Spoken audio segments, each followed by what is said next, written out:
I'm Charlotte. Today on Maker's Moments, we will be showing you how to get perfectly smooth candle tops. Have you ever wondered how to achieve perfectly smooth tops on your candles? Like the ones you see in your favorite shop or in that perfect Instagram post? Well, we're spilling the secret on how to create that clean, finished look. Meet your candle's new best friend, the heat gun. During the candle making process, you might find dents, divots, cracks, sinkholes, or just a not so pretty rough surface once your candle sets. This is most common with soy waxes and beeswax, and can easily be fixed using a heat gun. You won't be needing one of the industrial strength or high-powered professional models.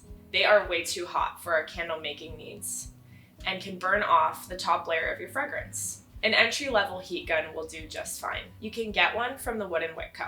We've included the link below. Never use a blow dryer unless you want melted wax blown all over the place. Here are a few tips on using your heat gun to get perfectly smooth candle tops. With the heat gun on, simply move it around the surface of the candle in a quick circular motion.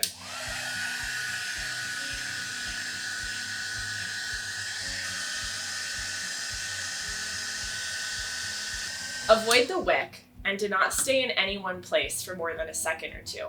If you direct the heat gun at the wick, it could scorch it, or even worse, it might just light. Candles with minor issues will be corrected quickly. You'll know you're done when the entire surface of the candle has melted and evened out. For candles with bigger issues, like sinkholes, you may need to use a wooden skewer to poke a hole down into the sinkhole.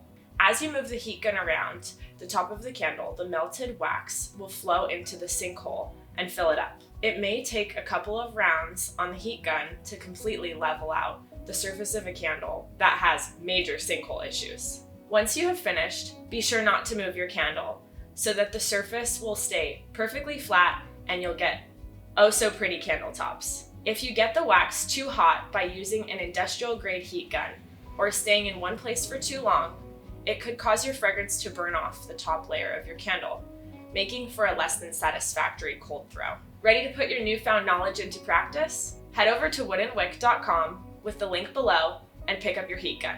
If you've ever used a heat gun on your candles before, let us know in the comments below. Don't forget to subscribe to our channel to stay in the loop on all the latest makers tips and tricks. See you next time on Makers Moments. Happy making!